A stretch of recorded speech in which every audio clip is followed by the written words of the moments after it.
says we're streaming. Go live. Yeah, push that. Okay, are we live yet?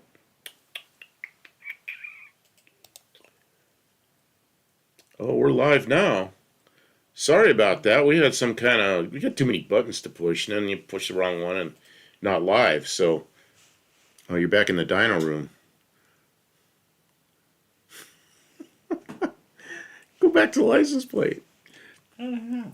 Okay, so There it is. So we were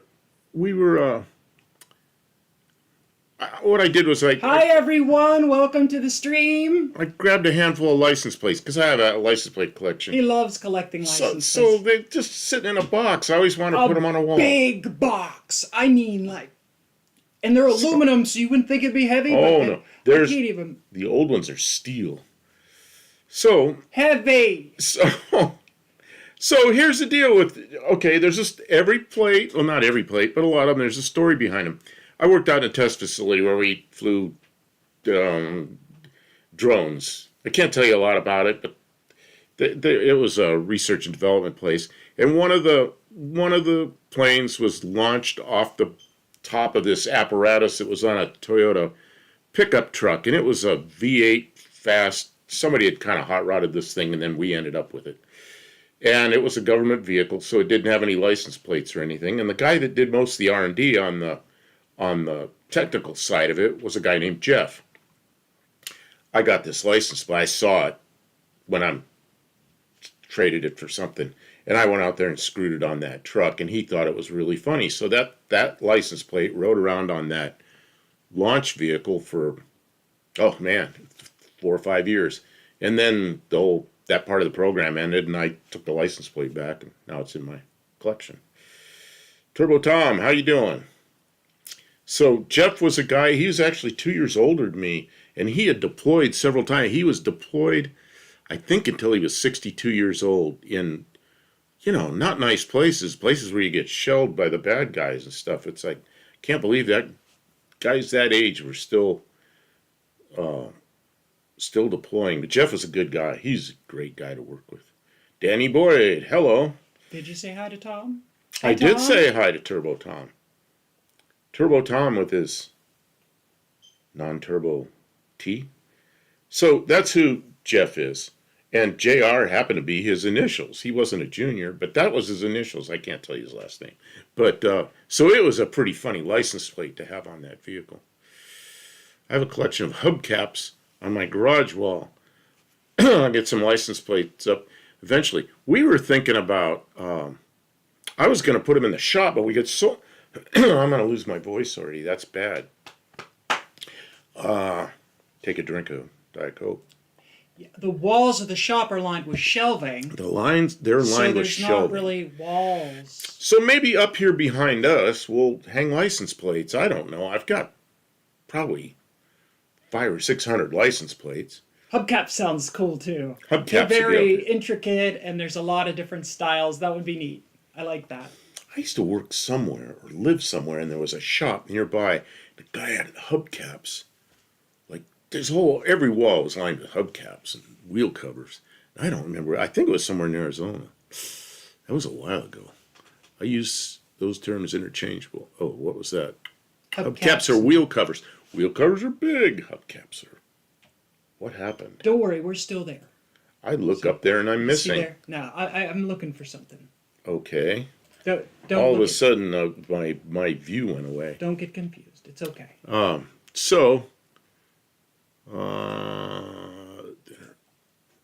is this? I'm trying to figure. I use those terms interchangeable. It says the internet will get mad at you if you do. Yeah, wheel covers I always thought were big. What are you doing? What are you doing? I'm looking for a photograph. Pretend like I'm not here. You took my whole view away. I'm so sorry. Okay. So, you're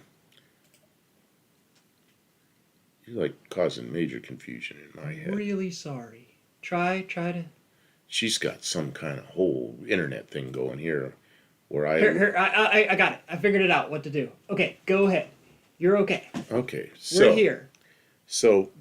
I'm looking on Amazon for something to buy. Is that what you were doing? No. You shopping on Amazon while we're trying to do a live? You got this. So- Just.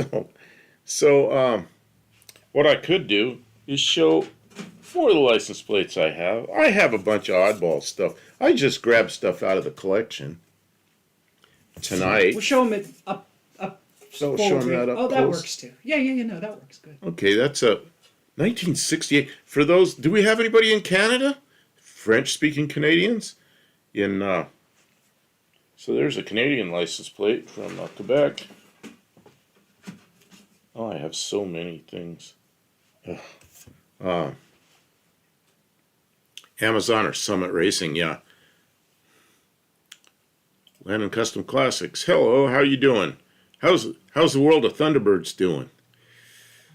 Overhead projector, just like she put a camera up there facing down onto a thing, so I can put I can put my hand there. Put anything there. I got these little 3D print. My friend come from Pittsburgh brought me these 3D little printed things. What is that? A fire? It's a fire and cheese. Fire and cheese. Fire and cheese. It's spicy cheese. Hey, Mo Parral. Mo Parral, how you doing? Man, I watched your last video.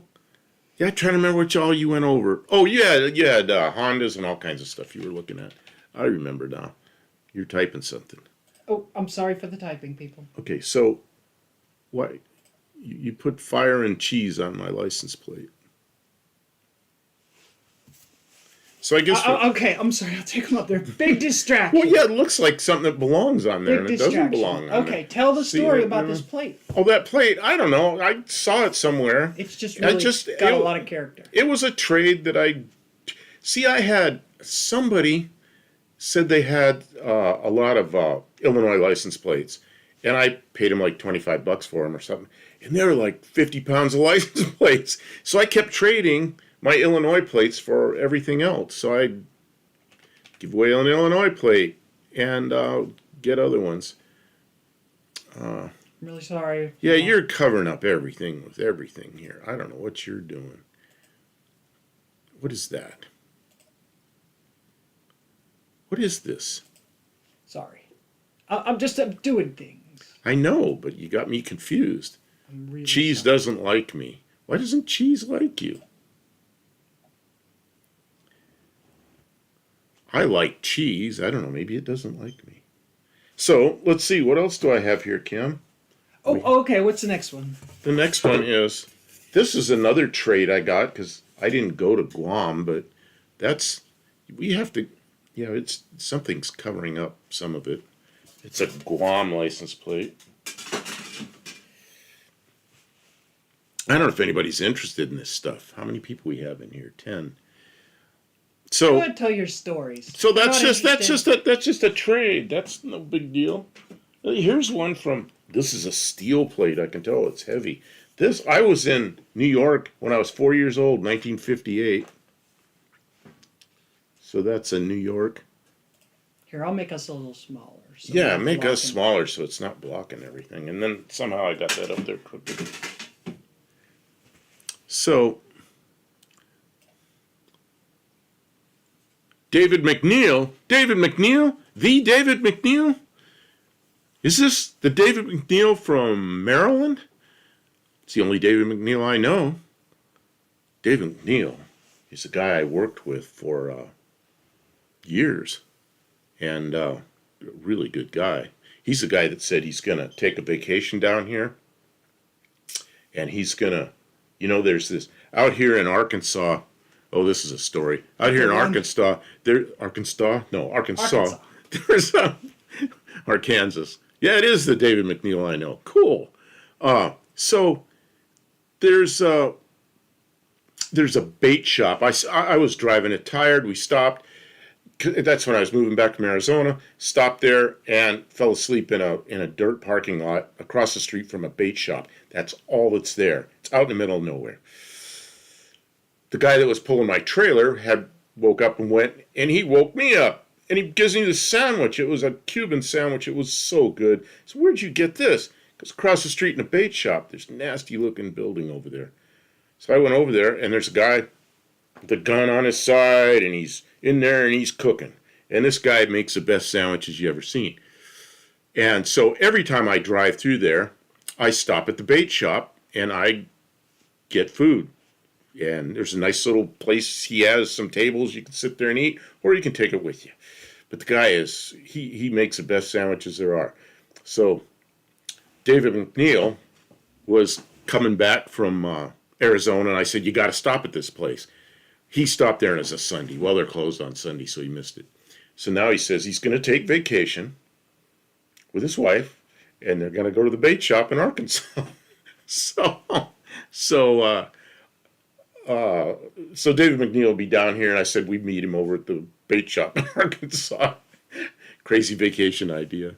The Cuban sandwiches, I like Cuban sandwiches, but the one from that bait shop is the best.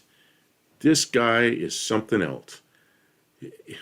It's just, you just can't imagine this place.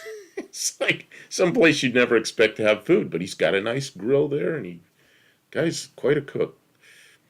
Okay, places that have food. I'm going to parlay into the photograph that I wanted to show. Okay. Okay, just for a moment. So here's a place that's using license plates as decor. Where? I see it's in Nashville. It's not in Nashville. I think it's in Oh, I thought it was a place you went to. some other place in Tennessee. What's another city in Tennessee? Well, I don't know. There's Memphis on one end, and Oh, I think it is in Memphis. it could be in Memphis. That's where a lot of music was. Expect Cubans to yell at me. But I think like that's Cubans cool do. decor. We should do that, right? Do Cubans yell? Okay, sorry. Okay, I thought it was a cool picture. I'll say I like Reuben's the best, but I'm also Polish. You know what? Go back. Reuben really is my favorite. Chattanooga. Chattanooga's another city in Bristol. in Tennessee. Also, what's the place where we stayed on the way back? I can't think. It's on the eastern side. Somebody else appreciates my picture things. I would We're kill for talking a about corned beef sandwich. You know, I am the only one around here. My son lives here in Clarksville. Some relatives live here. Kim's here. None of them like corned beef. But I love corned beef. And I got a corned beef I'm going to cook. And I'm going to have to eat the whole thing because nobody else will eat it. Cubans talk, but it sounds like they're yelling, oh, I see. Yeah, I've got friends that are from Mexico. And I got friends that are from Puerto Rico. And man, they both speak Spanish, but they sound different. It's like the difference between somebody from, like Texas and somebody from the UK, I guess. Chattanooga. Chattanooga sounds like an old car. Yeah, okay. I have no fear of the Dougster Wolverine Garage. Show those porcelain. I don't have any leather or porcelain plates. Pull that one. I've got another New York I got to show. I actually bought this one because my father was born in 1926. So you got it. That's too big. Okay. That plate is way big compared to the new folks. plates. Okay. Yeah, I think 1956, they made it, in the U.S., they made standard plates 6 inches by 12 inches. But before then, they were all different crazy sizes. And Mexico went along with that, and most of Canada went along with that. How can someone not like corned beef? Kim, how can you not like corned beef? I mean, it's just not my favorite. God, I love corned beef. Yeah. Yeah, this is throwing the whole thing off. You got to change out to a different one. Okay, so hand Do you have me a this. story about This that is- one, or is I just, because it was my father's birth year, I bought it, and it was in pretty good shape. So, and it's heavy, and man, they used thick steel back then. What else do I have? Oh, here's one this is another one, non-standard size. It's big like that. 1933 Ohio. Mexican Spec says he has some Ohio plates, and but this one's old. 1933. Yeah, they are. They're long. The old plates are all different crazy sizes, and of course ones from other countries are different too. Here's one that'll fit up. Oh, wait a minute. What is this? I don't even know what this is. Oh, this is odd. That one's Cleveland, Ohio. Maybe you can get it back like that. That's a rusty old plate. It's a milk delivery plate from 1942. So that's World War II era. It's a small plate. Ooh, there's some kind of crap hanging from the backside of it. Dirty. There's a cocoon or something back there. So yeah, it's just that's an odd size plate. It's really small. So well, give me something else before I remove this one. okay, Okay. Are you guys okay with me making stuff bigger and smaller sometimes? I'm trying not to make anybody too nauseous. Danny Boyd? Yes, I have Ohio plates. I lived in Ohio for 15 years in Ashtabula County, which is the opposite corner from where you live. But I have a lot of plates from Northeast Ohio, Ashtabula County, Lake County, Geauga County, that area. Knew a guy who built fiberglass Plymouth coupe. The plate recess was a touch small. I had to trim the plate down for it to fit. Oh man, yeah. Check the size of something like that recess plate, and it's kind of small. What is that? Oh, that's 1958. See, I went on a trip in 1958 when I was 4 years old with my parents, and we drove from California to Florida to Pennsylvania, Wisconsin, and back to California. And that's a whole interesting story. My father, it was a 56 Ford, so it was a 2-year-old car.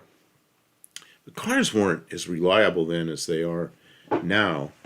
And I know on our way, we left Florida and we were somewhere in Georgia, and it was pouring rain, and the muffler broke. And the car got real noisy, and we ended up in a muffler shop. It's a 2-year-old car. They put a new muffler on it, and that was considered as normal maintenance then. We got back to California. My father had put new tires on that car, brand new, probably about the best tires you could get then, probably rayon tires. Got back to California, and he said the last couple of 100 miles, he was really worried about those tires because they were turning into bologna skins. There's no tread left on them. And so 8,000 miles on a set of tires then was a lot of miles on a set of tires. Now, 8,000 miles on a set of tires, they still got the little nubs on them. They're still new. I have almost complete Michigan license plate collection. 1910, 1914 is porcelain on steel. 15 through 19 had pewter state seal riveted to them, missing most of the 30s. Dean Scott's Truckers Lounge channel is in Ashtabula. Oh, okay. Ashtabula is, man, I spent a lot of time in Ashtabula. It's a lot of plates. So you stole this plate when you were... No. I got some 58 plates. I've traded things from 58 on those states that I went through. So I probably have a 58 Florida somewhere, a 58 PA. I had a 58 New York, but I didn't go to New York then. So it's just one of those years that was a significant year for me because it was the first time I traveled through a lot of states. And my father gave me a map, and I just followed, 4 years old, I followed that map all the way. I remember when we left California, we got into Arizona, and I was all excited because we're getting near the state line. I was going to get to go in another state. And I was 4 years old. My father turns around and he says to me, now don't be disappointed when the state doesn't change color like the map does, So, yeah, anyway, that was my trip following the map. It's a big collection I spent. Hey, Dougster, let's see, what else do I have? I got this somewhere, probably when I lived in Pennsylvania for a few years. Show it straight off first, and then I'll... Okay, this is a commercial plate from 71, which 71 I was in high school, so I got that I got that as most of these plates I got as trades. Oh, I got some duplicates here. You have a yellow and black 58 California plate. Oh man. Pencil This is a sad story. Oh, don't tell the story. It is sad. I had my first license plate collection I started in probably about 1959 or 1960. I was a little kid, and it was a flipped over 1950 Ford that was wrecked out in the field near where I lived. And I went over there and had a 58 California black and yellow plate on it, and I unscrewed that plate. That car had been there upside down and wrecked for years. So obviously abandoned. So I unscrewed that plate. That was for the first of my first license plate in my collection. Years later, I had my stuff in a storage area in Arizona, and I'd gotten moved out to Ohio. So one of the guys from work was in Arizona, because we had a place in Arizona and a place in Ohio. And I asked him, I gave him a key to my storage area. I said, there's a bunch of boxes in here. Can you bring that stuff? So he drove it all to Ohio. So then the first thing I'm looking for is my box of license plates. And I said, man, where's the license plates? He goes, license plates? He goes, oh yeah, there was a box of old license plates. I just threw them away. I go, what?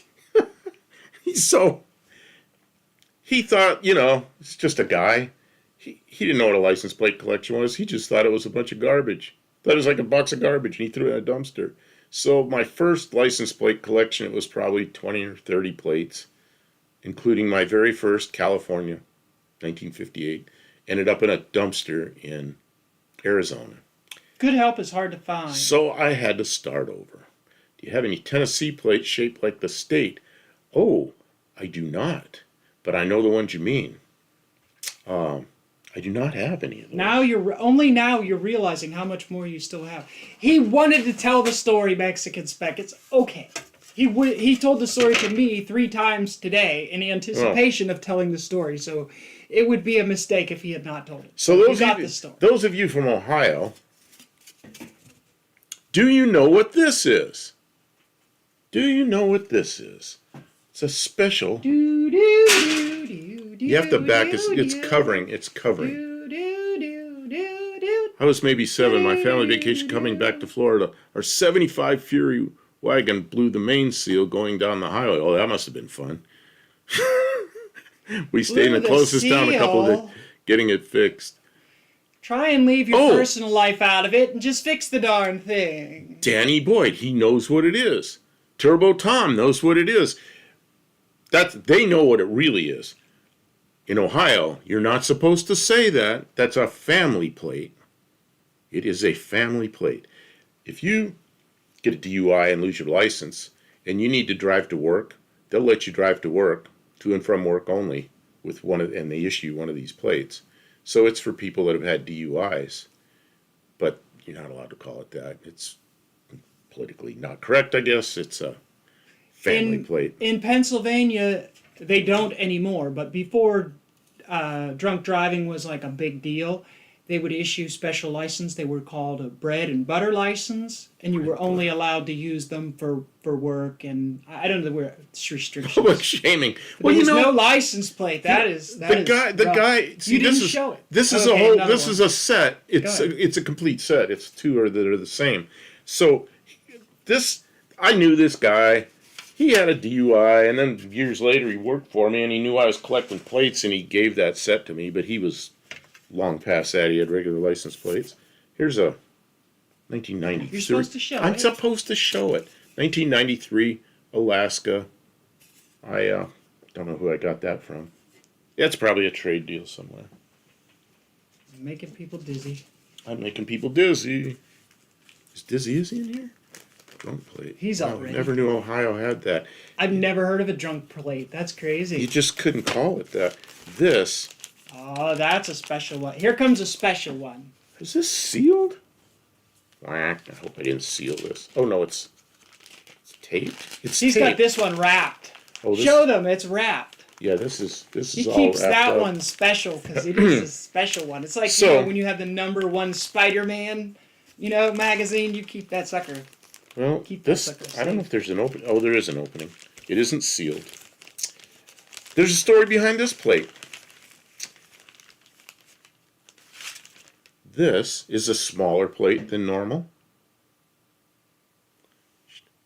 Can we put it up there? Yeah, we'll put it up. It's small, so it'll be easy to see. The whole thing. Easy to see. I was working in Pennsylvania near a town called Sharon, and there's some. See, you always know that I got to read this too. A set of Ohio 72 license plates. The colors are blue field with yellow numbers. Oh, you know, Ohio used to change plates every year, but they don't do that anymore. You always know the guys here with DUIs. They're about 55-year-old cruising on down on a moped. Oh, God. I remember the plates on my folks' cars. Wow. Really? Hopefully not these. So, anyway, I was in Pennsylvania, and I'm driving down this road, and there's a sign. It says, transfer. And I'm like, transfer? Transfer what? I don't know what to do. I'm thinking I'm going to get a ticket because I didn't transfer. Well, actually, the name of it was a place called Transfer. So there's a place called Transfer, Pennsylvania. But what it started was, Transfer was a military base, World War II, and people would come in there before they got shipped to Europe. It was a transfer base. Well, then, after a while, they started using it as a POW camp, and they brought German POWs to transfer. So, some point, when I was in Pennsylvania, this plate came up, and this was from the commander's car at the POW camp in Transfer, Pennsylvania. So, it's just kind of an odd story. It's where How did you come by that? I don't remember. I was in Pennsylvania, and I saw it, and I knew what it was, and I grabbed it. Oh, the guy that had it said, "Oh, this is from the POW camp," and I said, "I gotta have it." I had to pay for that, and I don't remember what I paid for. Probably Someone trimmed it down. It was a bigger plate. it was a bigger plate. Maybe it had to fit on something. Yeah, it was longer than that, or maybe that's how they had it on the military vehicle. It might have been on a Jeep or something. I've got naked screen again. You got naked screen. Oh, they don't understand that. So that was an interesting plate. These, if you're from Arizona, you'll know what these guys are.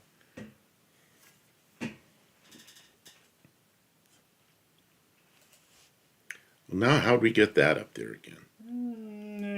That's last week's picture.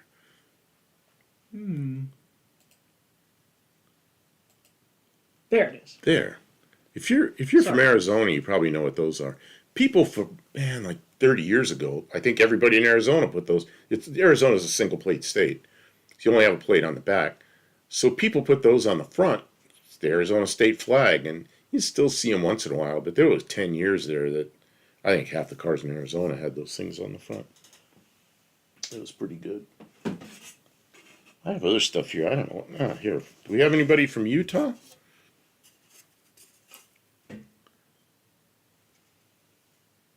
Which way? I'm going backwards. Utah from... This is a front plate because there's no year on it.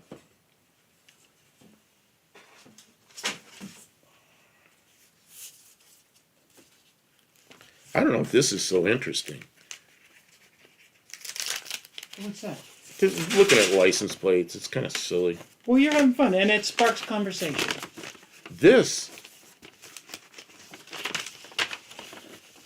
was Yeah, just don't forget the chat is there, because the idea is for us to...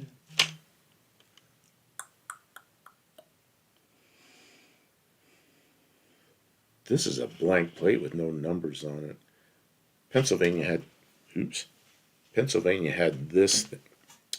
thing that it had a ship. I remember that. That's There's the flagship from Niagara. There's one original Arizona copper plate. Oh, copper plates. In Arizona, copper plates are a big deal now because they're... Here, let's put this back in. I don't even want to show that because there's no numbers on it. It's a sample. You know, there's a license plate we have in a frame. I'm putting the Utah one back. There's a license plate we have in a frame that's one of these, but it's got numbers on it. And it's one I got. My father was in the Navy, and he liked old ships, and I got him that and framed it. After my father died, I just ended up with that license plate in the frame again. And here's... Danny Boyd will know what this is.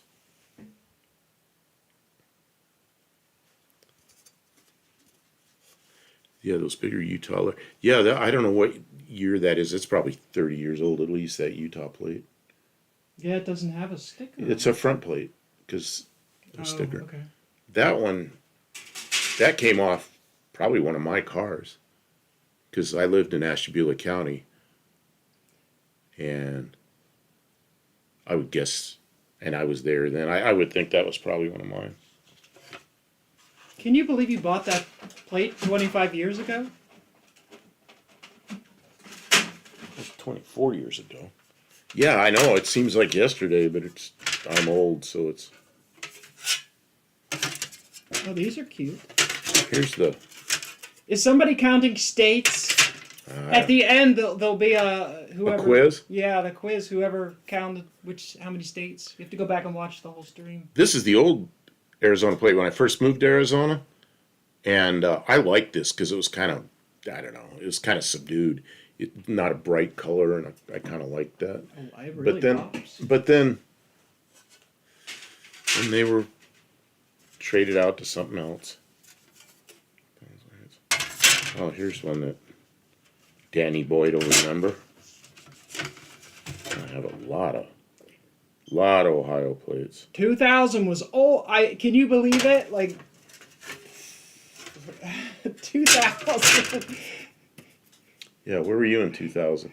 I don't Probably know, in but high school. the cars that were brand new in 2000 are now Don't say like 2000 was classic 25 years cars. ago.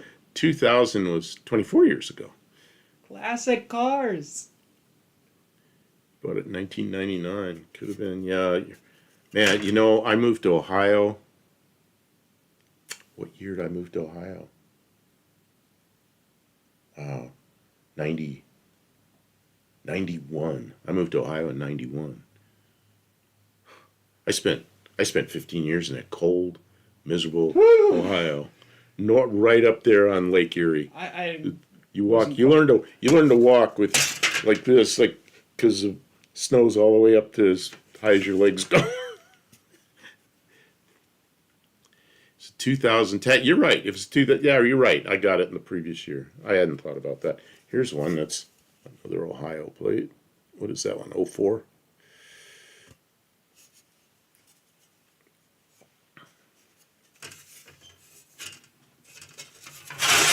How many states have we done? Anybody got a guess how many states we've shown so far? We had a lot of duplicates. I feel like it's about 15 different states. All I grabbed was a small handful amount of the big box. That box is so heavy you can't even move it. No, it's You need an engine hoist to move that it might box. as well be bolted to the floor. You pull on. Okay, here's one that this is a current. You can still. I know people still have this because I see them on cars. It's a Utah. There's a name for that plate. Can't think of what it is. Well, there's a couple of duplicate plates, but I mean, there's a wide variety of different kind of. That's the. It's fun. Oh, you like them crooked like that? Is anyone find this entertaining? I think this is a fun live. Not duplicates. It's called a set. Yeah, I do have some sets, but then I have duplicates where they're all different numbers but similar years. Well, that one says. I wonder what year that Utah plate came out in. There's a date. 96. Yeah, but there's. It was 1896, 1996 centennial. Yeah, it was 96 is when it came out. But that's still, I still see those on cars with current year stickers on them. So they're, I guess they're still around. I got that from somebody. Oh, I know where I got that. Jeff, J.R. Jeff, the first plate we showed. Yeah. He originally came from Utah. I think he gave that to me. Oh, okay. Yes, when you talk plates, you talk my language. See, here's the thing, Mexican spec. I really want some Mexican license plates. I need Barrows or Cousin Mike to find a set of Idaho potato plate. Large potato on it. They're hard to find and expensive when you do. Yeah, you know, I don't even know about that. A potato plate. I used to buy cars at the Salt Lake Auto Auction. I know Utah plates. Okay, so you probably, I don't know, you probably remember those things. Here's one that I got. I kind of like, license plate collectors don't always like the personalized plates, but I kind of do because some of them say cool stuff or like that. I thought that was pretty cool. Yeah, you could probably sell that to somebody who... Well, they'd have to, like a tattoo shop maybe. Yeah, they would love that. That is memorabilia. I don't know Missouri, though. Oh, that looks very familiar. That's a very... This plate? Oh, they had those for decades. I remember that stupid Well, I know plate. where this came from. Well, go ahead To and... tell what country you came Okay. from. Have to memorize the counties. Two is near me in Oregon. This one, this came off my 78 Fairmont wagon when I lived in Pennsylvania. And then I moved over to Ohio and I pulled it off and it got an Ohio plate. But this was expired in January of 95. So that's right about when I left Pennsylvania. No, that's what the plates looked like when I started driving, and I feel like they were like that for a long, long time. But probably not. They probably changed in a couple years, but it felt like all the cars had that plate on it when I started driving. I'm kind of running out of plates because I just grabbed a handful. And then these are, I don't know, they're duplicates or something. They're this Ohio aviation plate, birthplace of aviation, which is kind of funny because North Carolina is where they flew the first airplane, but the Wright brothers were from Ohio, so they argue back and They forth. argue back and forth. Who's one This says one's made of thicker aluminum than... is that some of the aluminum or is others. that steel? This one? I don't know. So Ohio plates were steel when I first went there. Feel Maybe. this. That's steel as it gets. Oh man, that's a thick one. Well, that's Woo. no. There's two plates. This one's like... this- wow, wow, wow. This isn't thick. There's Oh, there's two! this is the complete set. Same. I think that probably came off my car. One of my cars. I'm sure it did. 04? Yeah, that's... Oh, 07? Yeah, I was in Ohio. Okay, well, give me something different. I'll put this up, but it's Well, all I'm kind of running out of stuff here. This Give me is one more. New York, 1927. My mother was born in 1927, so I wanted one of those. This Well, is one hold of, it up because this I is can't one of read. these giant license plates. It's Hold on a second. Give me. A minute yeah, that's to make good. us That's big. good. That's good. I can put it down here. It's just kind of big. It's sort of a little rough, but A little rough. you know, it's 1927. You know. There's your patina for tonight. Oh yeah, that's why I put The patina patina plate. because plates get patina, and I don't really like cars with patina. My dad always had a plate WA8BUL. Man, that you know what that sounds like? Was he amateur radio? That's an amateur radio call sign. Was he an amateur radio guy? See, now another thing about Mexican plates, they have like a little seal that's up on the top of the plate somewhere. They have like a little seal there, and so that's kind of You're interesting. on your own for 5 seconds. Oh, you got to run? I'm just getting my drink. Oh, okay, get your drink. She doesn't really drink. Beverage. Beverage. Yeah, she doesn't drink anything that's got alcohol in it. I drink a beer occasionally, but not much anymore.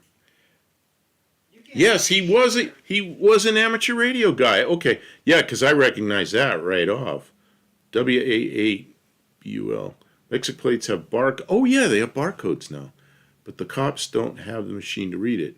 Oh, here the cops have a lot of the police cars now. Just drive around and they read every license plate on every car parked, every car driving, and they run checks for wants and warrants and everything on every car. I don't know if I like that a whole lot. National Museum of the U.S. Air Force at Wright-Patterson is awesome and free in Ohio. It's a must-see. You know, my son went in the Army in, 2000.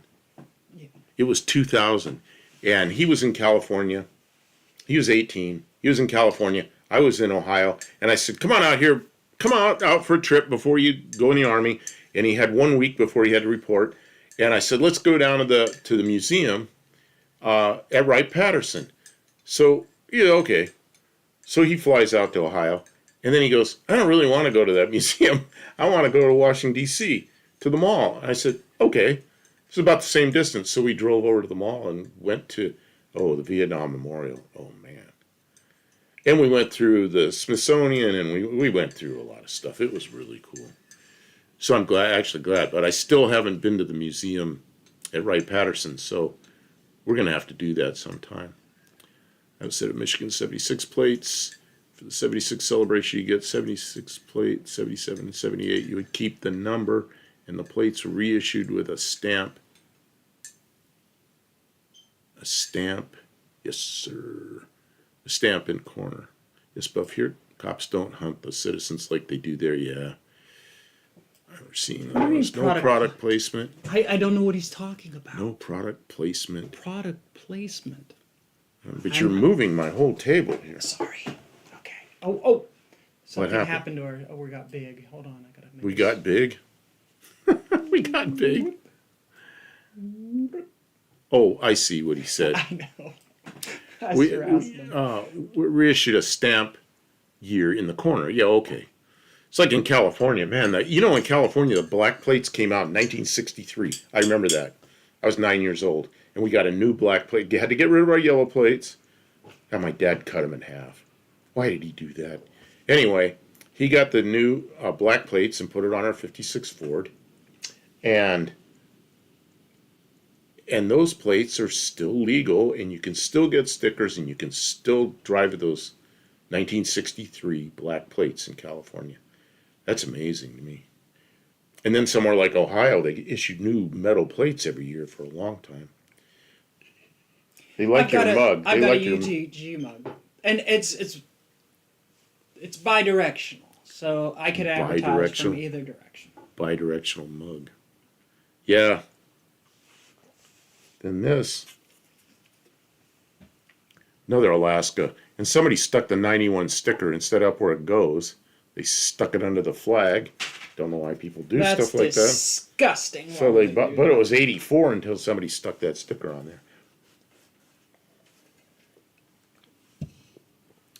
That's about the end of the collection I brought up here. I guess I could switch over to. Give us plates the other expired. sign. Oh, all plates expired on the same day in California until 1974 when they issued the month sticker. It became too much for. Yeah, I remember that because all of a sudden they were expired on my birthday instead of on the first of the year. Because I remember the first of the year, you go to the DMV in California on the first of the year, the line went out the door because everybody was getting their stickers. And I don't think there was even a way to do it. Of course, you couldn't do it online. There was no way to do it in the mail. And you had to go there. What a mess that was. I remember that so well. And I remember they expired on the 1st, and I think you had till February 15th to get the sticker. Cool, but I mean, put the 76 plate on a car commemorating the bicentennial, yeah. Yep. Well, do you want me to find my pictures? You could find pictures. Here, I'll take us to the. Now we go to the dyno room. Ta-da! Dyno room. The dyno room. I've just got some car pictures. This is a car. I got to find my cursor. I just really love the dyno room, though. Go ahead, yeah. We pull it over actually there and have. I'll Yeah, we bring- have a dyno room. What are we going to do in the dyno room? We got to put a big noisy engine in the middle of that so we can find out how much horsepower it has. Yeah. Okay. What? This is. Is this going to come up? It No. can. Zoom in. Yeah, you got to make this come in. I'll get it. There it is. There's a funeral home in Clarksville, Tennessee, and they park this out there every day. It looks pretty nice. When you drive by, it's all clean. They must wash and wax that thing every day or two. Dyno room. I thought there was going to be a dyno room. Yeah, that was the joke. It all started with that stupid dyno egg we had last. No, it didn't, because I thought of the dyno room thing before. Before that. I bought the dyno But when you egg. brought on the melon, and that was a good melon. Yeah, that ambulance sits in front of that funeral home on in Clarksville. Yeah, I was surprised when we drove by there, and it was just sitting right up front. Our plates renew by your last name in Indiana. Alphabet starts in January. You know, I don't know how it happens here. I think it happens here by when you first register the car, and then it just renews 1 year from then. That car was made by National. Okay, so you know what it was. Yeah. I mean, I just can't believe that. I never saw those back then. Most of the ambulances were Cadillacs, and once in a while you see one that was a Olds or a Pontiac. But I remember Cadillac ambulances, but I don't ever remember seeing a '57 Chevy. But that's pretty cool. I'm gonna shut this off. What happens when I shut this off? Oh, we go to darkness. There was a Put place. something over there. I'm trying to get my cursor I'm up gonna here. go back to the diner room. No. There was an airport that I used to fly into, and this was in the 80s. It was in Southern California. It's in San Ynez, California. And they don't now, but they had this big long line of 58 Chevys, and they all kind of light gray colored. Every one of them light gray colored. They had wagons, 2 doors, 4 doors, and you could rent them. It was a rental car agency. All 58 Chevys, which I thought was pretty cool. So I had a picture of that. Okay, I'll leave that up so it doesn't disappear. And then there's the weird stuff you pick off the internet. This thing. So who knows? Oh, it didn't go. So who knows what this is? I'm not even sure what that is. It's a Volkswagen with the front end of that Chrysler A Plymouth Prowler. Prowler. So is it a Prowler with the back end of a Volkswagen? Is it a prowl wagon? Or is it a Volkswagen with the front of a Or a- Prowler? Or a Beadwower? You see. Okay, the personalized plate on my hearse was UCDB. What does that mean, Kim? Nobody ever got it. I don't get it. Oh, waste of a Beetle. Have Prowler and Beetle. It looks Photoshop. You can be. I don't know. next. It could be, but I think it was at a Volkswagen.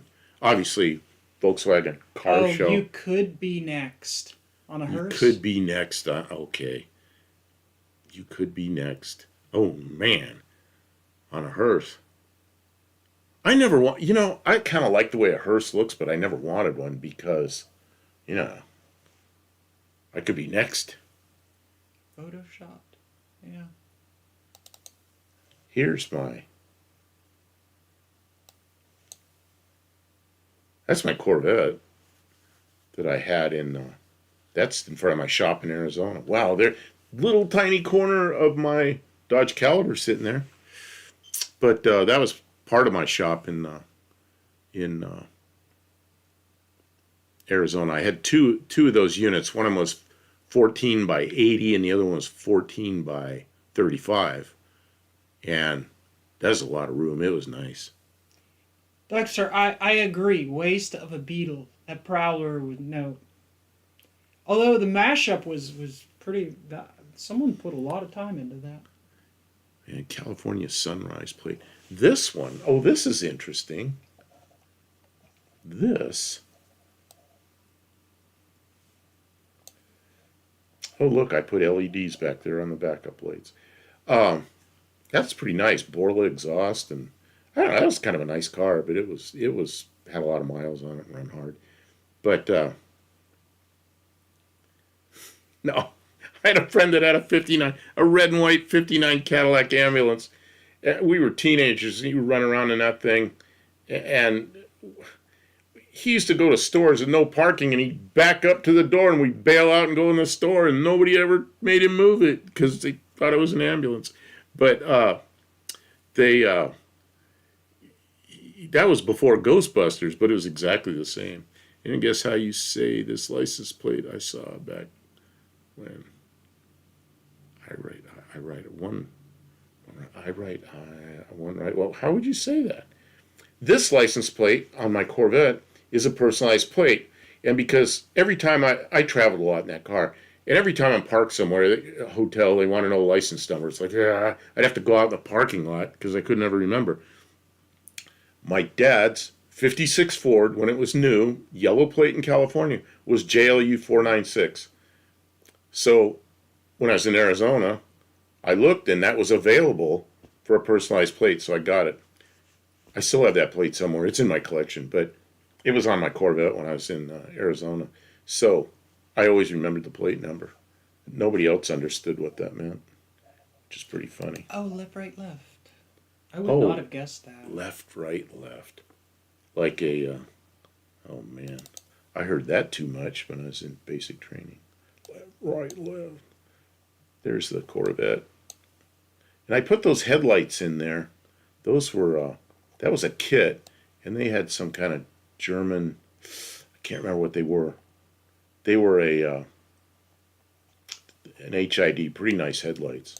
And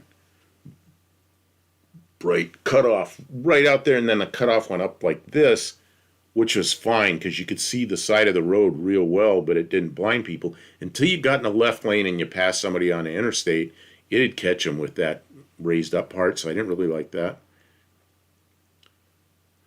No, the flip around headlights were not cool. Here's what wasn't cool about them. They'd get stuck.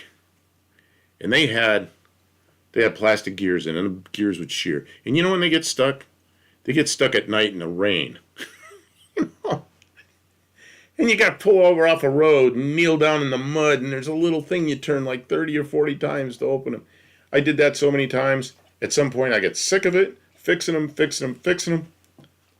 So I put those lights in there, and the high beams were the most bizarre lights. They shot down the road, and you didn't want to have them on. If anybody come the other way, mile down the road, I'd dim them down to the low beams. But the cutoff was probably about 100, 125 feet in front of the car, so didn't blind anybody. Yeah, those flip-on headlight. I don't know. I didn't like them when they're open either. Like they're like speed brakes. They're in the wind trying to slow you down. I want to be an airborne ranger. Live a life of guts and danger. Of guts and danger. We'll clean the area where they flipped. I only had them new at the lot, so they always worked. Yeah, I got that car, it was 20 years old. When I got rid of it, it was 30 years old. So I had it for 10 years.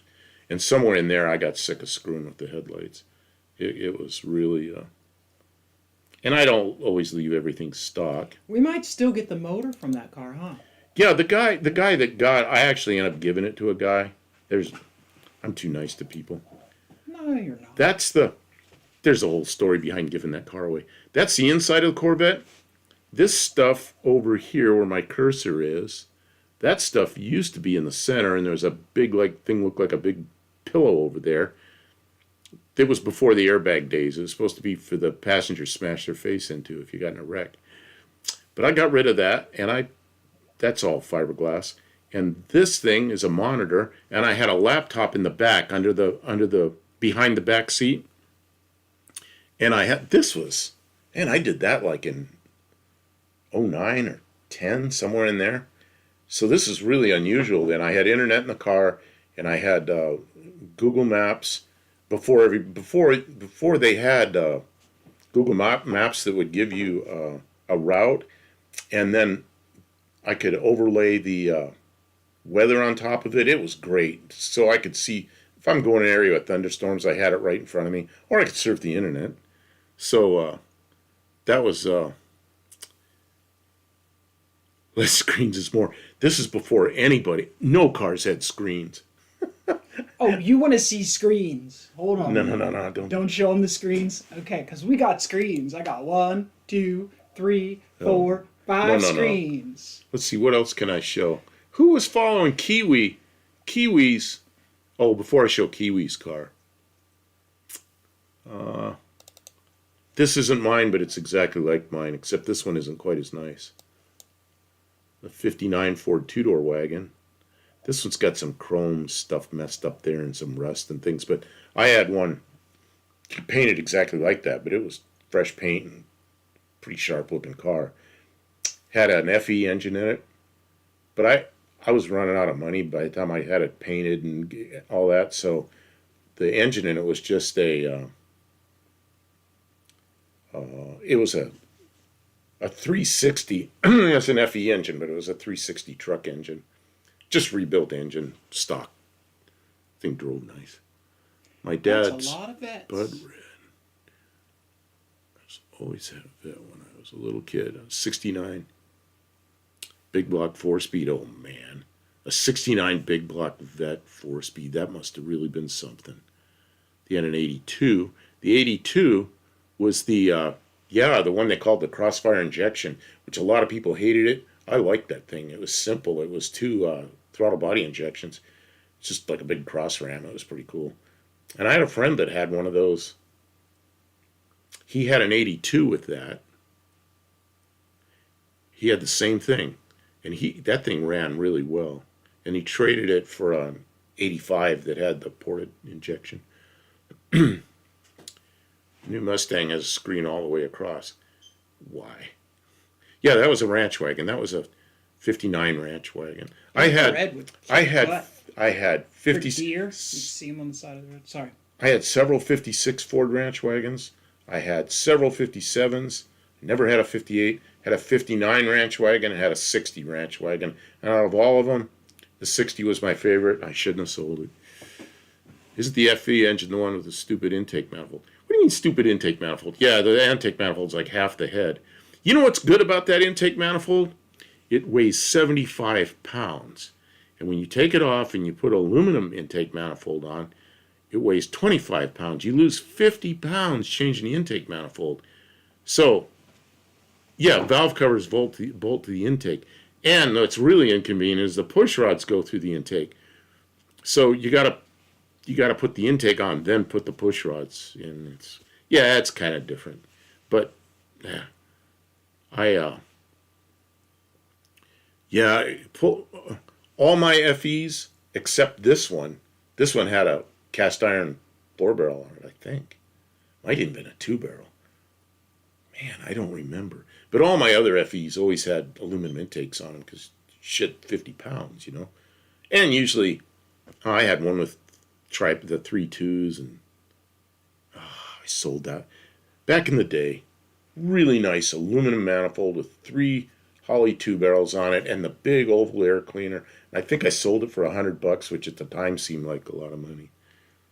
All 360s were 2-barrel. Yeah, but I rebuilt that engine, and I had a lot of FE stuff around, so I really don't remember what manifold I put on it. And the internals were all just 390. You know, the 390, 300 horsepower, 390 cam. So, yeah, I think you're right about the 2-barrel. They were in pickup trucks. I'm going to get rid of that one. Let's find another one. For those of you that are following Kiwi, how many of you are following Kiwi with his 59 Plymouth wagon that he drove all the way from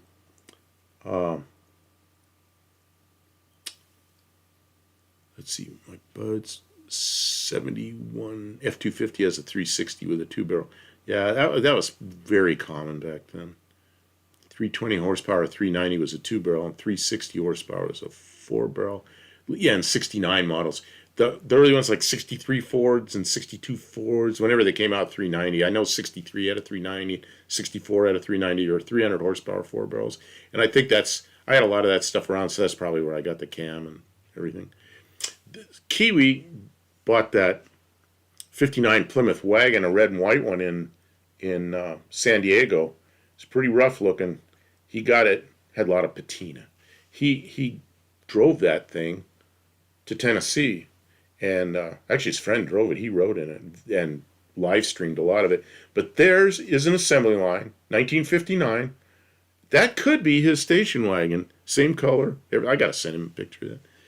I thought there wasn't a 360 until 68. Oh, you're probably right.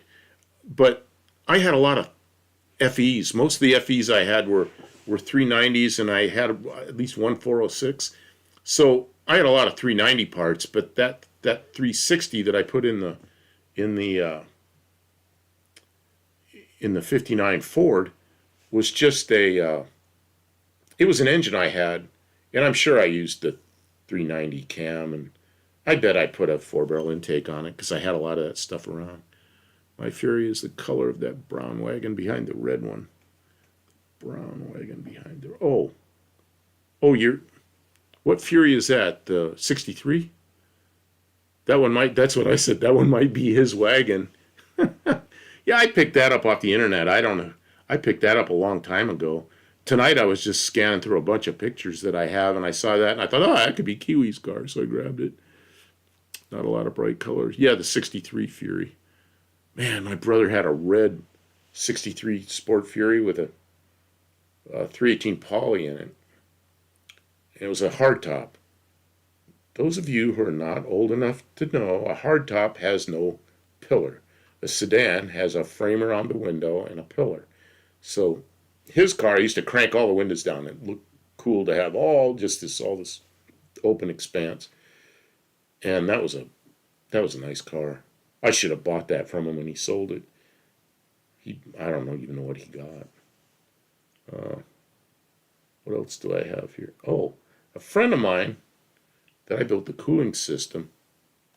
Yeah, hardtops are the best. But a lot of drag racers like the sedans because they're a stronger body. A friend of mine had a Corvair. I did the cooling system on it. Put a Oldsmobile Tornado 425 inch. What do you call a chicken coupe with 4 doors, a chicken sedan? Oh, and there were a lot of 4-door hardtops around too that had no pillars. They look good, but don't roll one over.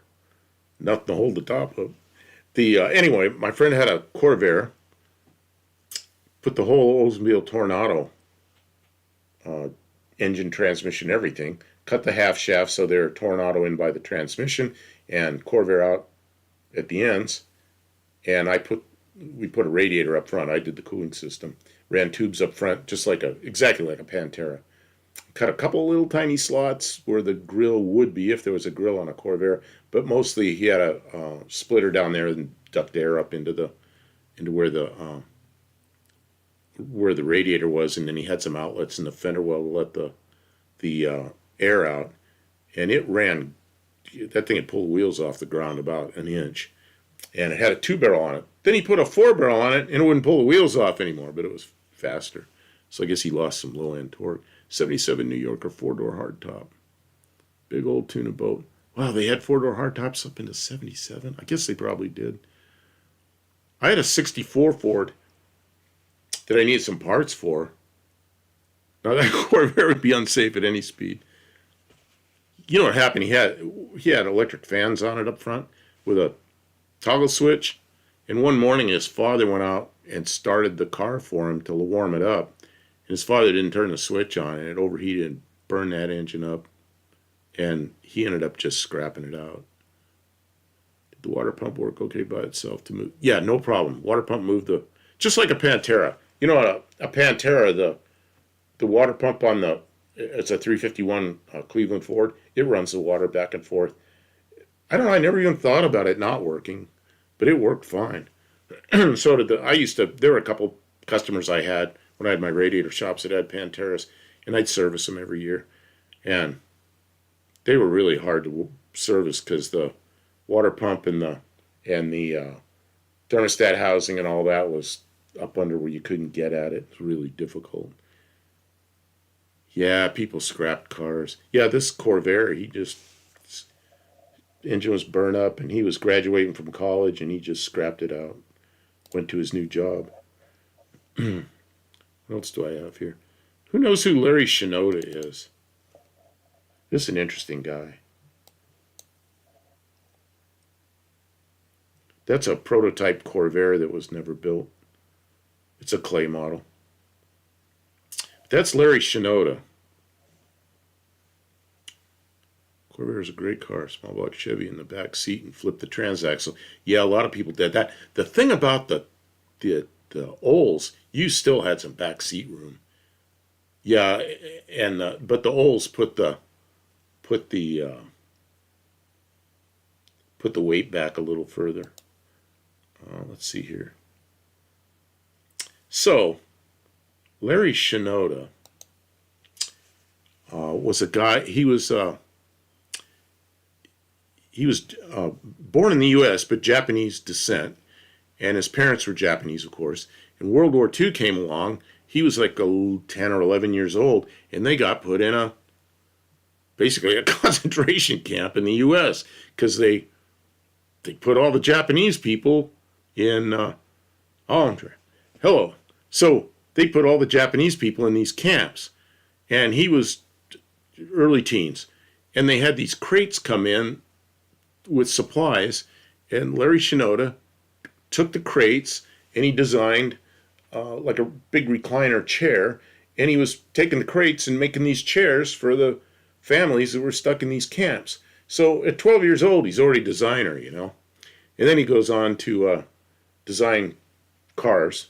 He did this, I know he did the 68 Corvette, may have done the 63 Corvette. He did some Corvair stuff, and then he ended up going on to, when Bunky Knudsen went on to Ford, he took Larry Shinoda with him, and they did the big, the Boss Mustang, and they called it the Boss because he always called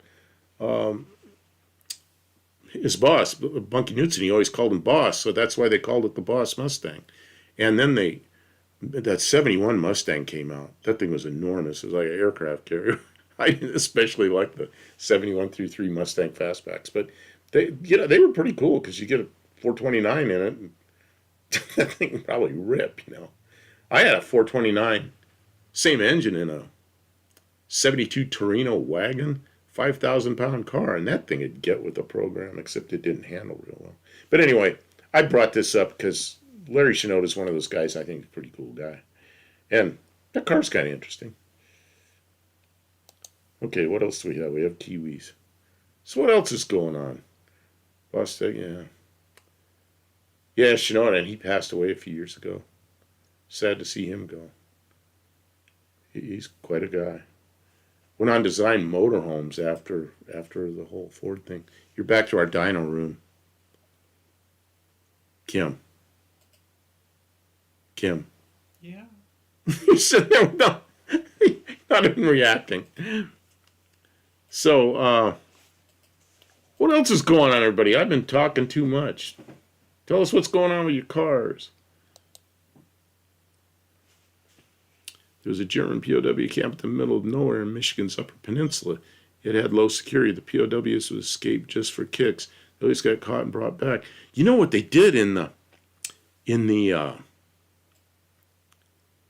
like in Nebraska and South Dakota? They had some POW camps there, and they let the POWs work on the farms because all the men were in the military. The American men were in the military, and they needed help on the farms. And they had the German POWs working on the farms, and a lot of the Germans didn't want to go back to Germany. They wanted to stay in the U.S., and some of them did.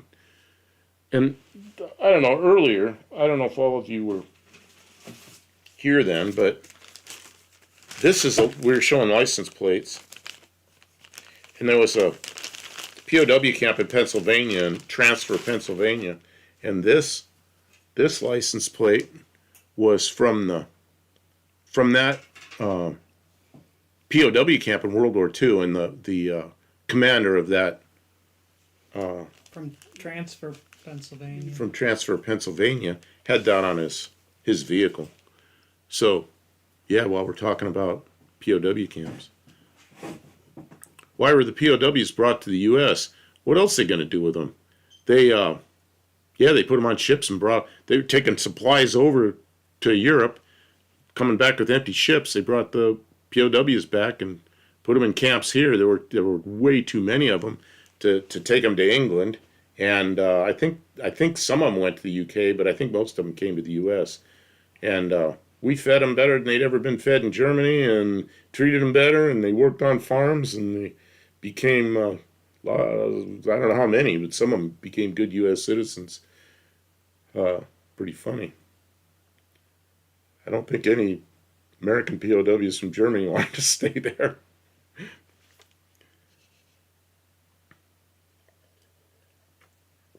Yeah, dyno testing. We really need to get some kind of dyno testing. That is true. We did treat them well. And they had... I mean, as well as you treat prisoners. They were treated very well. Yep. steak and potatoes and Really? chicken, good meals. Well, that There sounds were like there were a lot of people who are upset about that we treated the POWs so well, but that's what Americans do. I had friends that were in the first Gulf War when they went across Saudi Arabia and it up to Kuwait when we kicked the Rockies out of Kuwait, and he told me it took him one day to get up to Basra, going across Saudi Arabia. They hustled across there, and the Iraqis coming the other way were getting down on their knees and going like this, and they didn't have any weapons, and he goes, all we were doing is we were throwing them MREs and pointing that way. We didn't even take them prisoners, just walk that direction. So they walked back down to the southern part of Saudi Arabia, and they we just fed them well, and they surrendered to us. Americans treat people fairly well and surrender. Generally, I think, yeah. I mean, there are I'm sure there's situations where there are bad things that happen in war. Yeah. But generally, the rules, the training on how to treat those people is not brutal and horrible. Things happen. We're not going to pretend like it's good to get captured by Americans. But if you're going to get captured by someone, getting captured by Americans is likely to be the better scenario. Well, a guy who was World War II POWs, where was he? Was he in the Pacific or in Germany? Wow. Shipping more food and guards there wasn't too viable. Yeah. This guy that was eating souls of his makeshift moccasins. Man, I mean, the Japanese treated us, the Americans, terrible. And the Germans, oh yeah, in the Pacific, I believe that. Yeah, Bataan Death March and all that. It's just, I don't even want to think about it. My father was in the Pacific. Luckily, he didn't end up being a POW. My father went over there. It's kind of funny. He had two older brothers, and they were both in the Army. And my father was 17. He was in high school, and it was 1944. This was well into the war. And he went to his father, and he says, I'm joining the Navy. He goes, you got to sign these papers because I'm 17. And his father goes, no, because you're going to finish high school.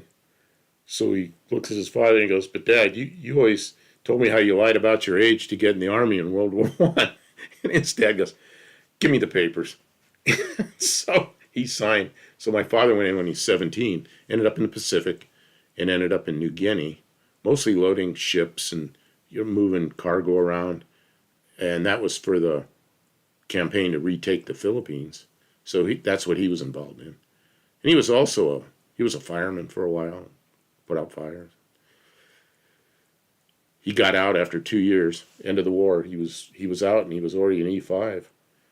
So I don't know what that is in Navy rank. E5. What's an E5? In the Navy. It's the same thing as like a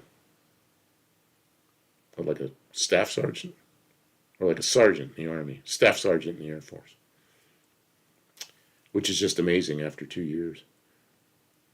How do you places to keep that over there? Oh yeah, also bringing enemies to the country. What could go wrong? Well, yeah. So what about cars? What are you guys doing? Iceman says that he is... Oh, did I miss something? Yeah. Oh, we need to have my brake booster rebuilt on my Charger. Not available. Anybody know where you get a brake booster rebuilt for a Charger? You just took a brake booster apart, didn't you? Yeah, but I didn't have parts to really do anything to fix it. Bypassed it. You streamed through it to the master cylinder to make it into manual brakes. Jumping between here and Rob's. Oh, okay. We understand, Andy. We have, I don't know if we picked the best time. I guess there's enough lives now that I guess you're going to be stepping on somebody no matter what. What are you going to there? The bar. We're just going to go to the club and hang out for a bit. Oh, where all those license plates are up above? Here are a few places that sell pieces or rebuild them. I don't want to wreck mine learning on it. Yeah, the one she did was for a not so valuable car. for that Bronco, and it was was- replaceable. They for a- sell them on Amazon, and I didn't know what was wrong. I just took it apart, but the rubber inside is crappy and it's rusty. Oh, the rubber's torn, so it's ruined.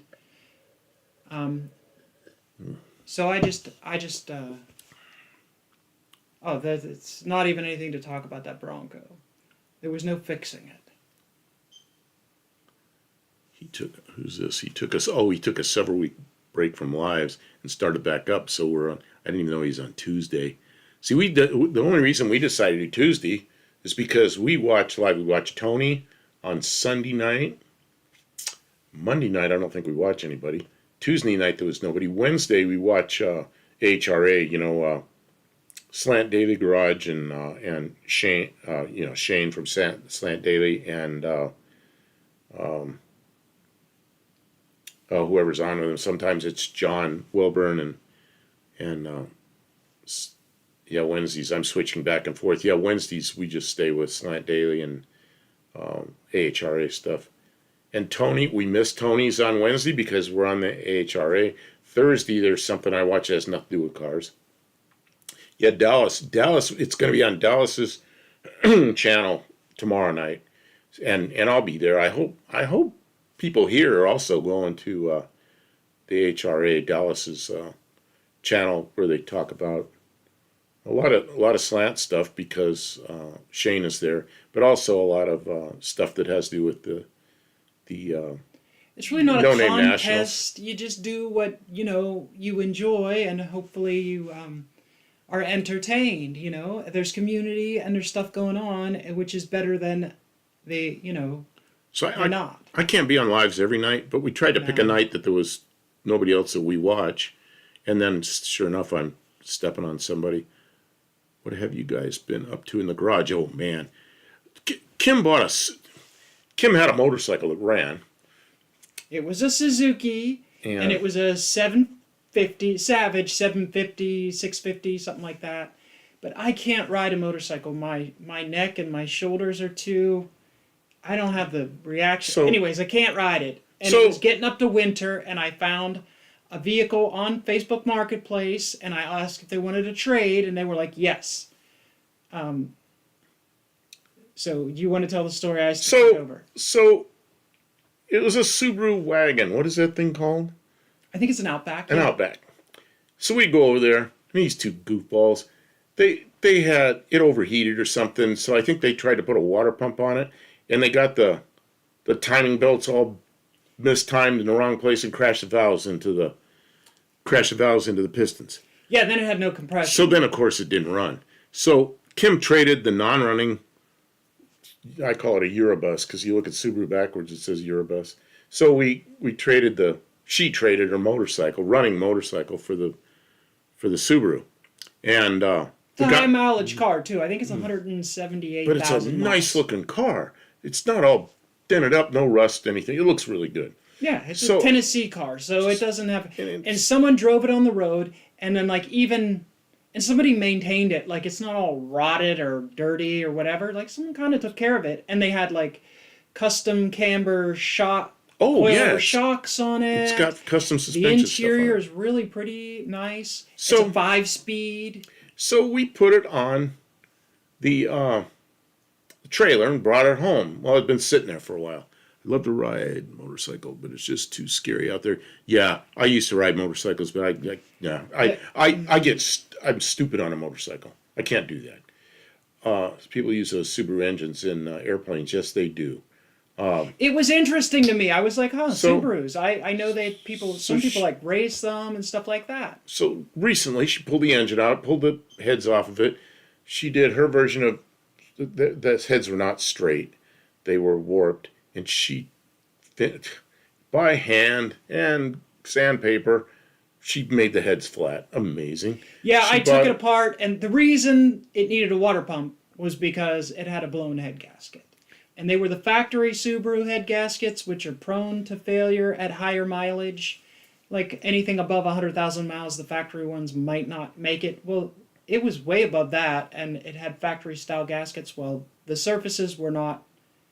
The gasket failed, and it eroded it. Anyways, that's why it was blowing water pumps So would have been blowing something. somehow she managed to get two other Subaru engines that were similar. Some guy but they're right newer. up the road was giving away okay, a little bit of money, but like almost nothing. Two slightly newer model Subaru engines.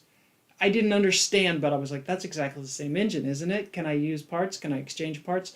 They had rod knocks. Mine didn't have a rod knock. It had crashed valves. So I went out and grabbed them in case I needed parts. And then once I really got into my engine, I realized better what all was wrong. Because the high mileage, the valves were burned.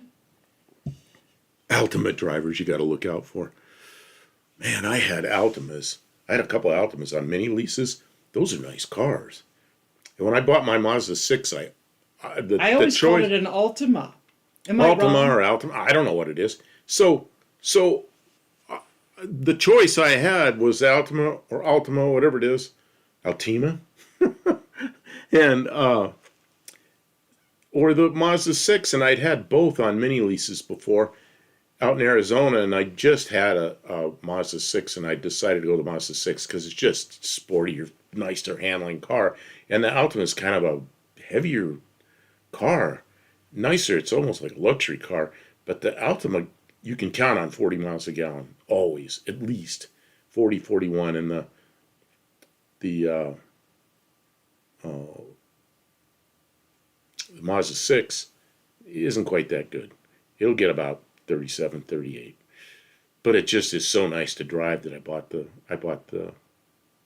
Mazda 6. So I got that car has been sitting since.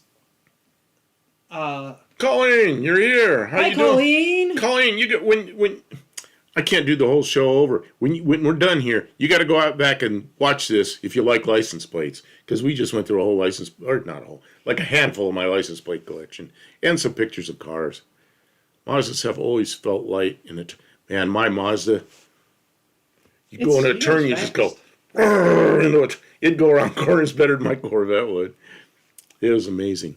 The Altima has gotten so big, they are killing them off the max, because, you know, my granddaughter just got an Altima, a 2016, I think, and it only had like 40,000 miles on it. It's like a new car. What a nice car. It's like a luxury car. Too nice for a 17-year-old. My son bought her this expensive car. That's a nice car. What the heck? Is it a Mazda 6 or a Mazda 6? It's 6. So the last about 3 weeks, we have been down the Subaru rabbit hole, because the car was just sitting, and I wanted to fix it to sell it, so that we can generate a little bit of money for some of the other projects that we were working on. The Bronco pissed me off, so I parked it in the spot of shame behind the swimming pool where no one had to look at it, because I can't get it to stop leaking the head gaskets.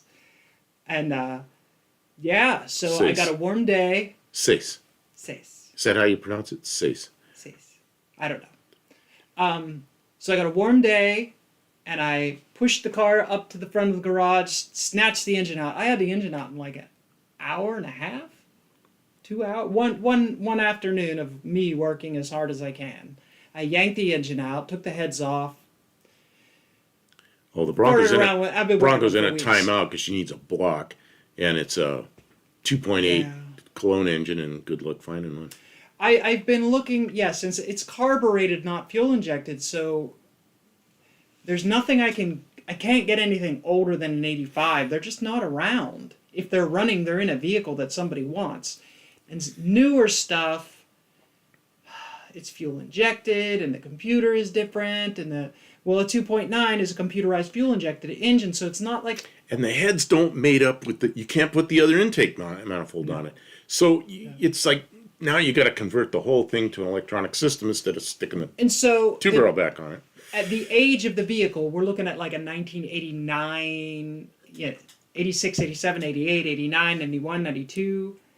OG has a new Bronco. He probably got paid by Ford to drive that Bronco. That whole thing. The 302 does not bolt up, so I have to do the whole deal. I have to do engine, transmission, and transfer case, and probably the axles are probably a different length. The bell housing is just odd to those clone engines. Yeah. So you just either commit to changing everything or try to find a 2.8. Which is like, One day there'll be one, and then which you is have like, it. okay, between $1,000, $1,500 worth of material to do that swap, and I look at that, and I look at what I have invested in the Bronco right now, and it gives me pause whether I want to do anything more to the Bronco. There's some neat things about the Bronco, but it is not like a jewel of a specimen. It has been around the block. Yeah, like there's a big hole in the driver floor, An S10 Blazer. and S10 Blazer. yeah, I mean it's a little rough to invest a ton of money into it. Cato So- Kalin. I just saw a video about a month ago, and it was a recent interview with Cato Kalin. It's pretty interesting. I was thinking about filling up the block with concrete and just running the shit out of it. Look on Copart. You know what? You're looking on Copart, you're gonna pay. If you just kind of watch Marketplace, there's stuff that's almost free. It'll just show up one day. I mean, I've seen Rangers that people were parting out, but generally, you know, if the parts are any good, they're still driving them, and now they want money for them, and it's like I just haven't found a good. It's parked until we find a really good. Like I'm disappointed, but. Yeah, you said something about where was it? I'm These looking are- back about an S10. I don't see it now, but I know it's there. S10, where did that go? Anyway, I had there it is. She traded for an S10 Blazer. I had an S10 pickup, the first generation, with a Jeep. I'd rather have a Jeep, Here's the engine everybody hates, but I like it. The Pontiac Iron Duke. It had an Iron Duke in it, and that little S10 pickup was 4,000 pounds. I put it up, but that was with me in it, so it was 3,800 pounds. Little tiny truck with a 4-speed manual and a Pontiac Iron Duke. It's no wonder it wasn't fast. It would go down the road, but that's about it. Drive a carb 2.8 S10 with a manual. 2.8. Oh, that little GM engine. Really? I'm trying to think. I guess they put those in rear drivers.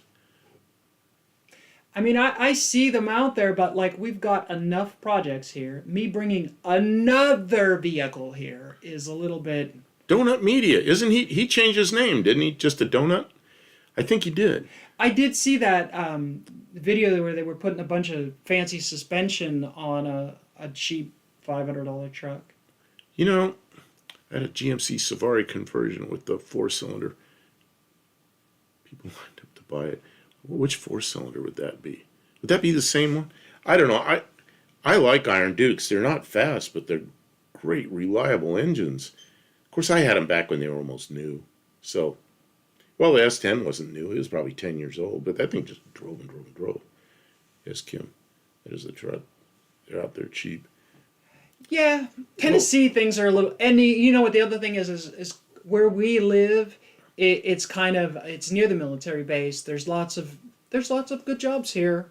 So you know the economic downswing that people are seeing in some other areas has not really hit us. If you go north from where we are, you go into Clarksville, where there's 2 universities. There's a big military base. So yeah, but if you go south from here, you go further into hillbilly land, and that's like where you got your truck, the one that's so rusty it fell down on the frame, and there's a lot of almost free stuff out there. Yeah, I mean, we're just, you know, you have to pick your battles. Yes, right now, the Bronco is a battle that we have opted not to lose. We're just gonna. And the buyer said he liked the torque from the 4-cylinder. Really? Because you know that Iron Duke in the S10 drove around fine, but it was. You're never going to win a race with it. I had an S10. It was a 5-speed. It had the Iron Duke. Oh, you did? It had a lot of miles on it. It was really, really rusty. And I found a really nice newer S10, so I just replaced it with a newer model because I was driving a lot. And I basically gave that one away to somebody because, I mean, it really was. It was like from Oh. the center of the truck down, it was just like tatters, and I was like, it's needs, but it ran. Oh, the Safari is the van? Oh. Oh, okay. Now I know what it is because this is the Astro Safari. Yeah, I had an Astro van for a while, and it had a what is it? The sawed off small block Chevy sawed off 350. What the heck was that thing? A 4.3 V6, and I think it was what I call single point injection. What is it? Throttle body injection. I have been investigating there's a 4-liter engine that's also a Cologne manufacturer, and it has the starter on the same size as the 2.8, and I think the bell housing mates. I haven't figured that out. This is the 4-liter Ford one from 1990. It says it's surprised it's hard to put a V8 in the Bronco since March of 1990. The V8 Explorer came out and it was the same truck. Well, yeah, but then you're committed to putting a different transmission in, a different bell housing. Nothing bolts up. And No, the 1990 V8 Explorer with the 4-liter 6-cylinder, I believe will go in there. So I've been looking, but oh yeah, but then you've got. I was just chatting with somebody on Marketplace. They wanted Okay. $800 for just the engine with a lot of miles on it. I'm like, I don't know if that's the. Yeah, 4.3 liter was what I had in that Astro van that I had, and it had the That's a throttle, Chevy engine, yeah. throttle body. I had a tow dolly. I used to go to the auctions and pick up cars, and that was my tow vehicle. It was fine. It had more power than what you'd expect out of a V6. It's a big V6, I guess. Iceman, it's kind of is there. Like the carburetor on it is a real nice one I bought brand new, and it's worth like $200. And then, well, the other thing is the Bronco needs a bunch of stuff too. Like it needs a radiator and it needs a brake booster, and It's a radiator. Got a Corvette radiator and, right now. and the wiring is literally, I have alligator clip wires going from here to the ignition box to the distributor, like alligator wires everywhere to make it. And none of the wiring in the passenger cabin compartment works or anything like that. So it needs all rewired.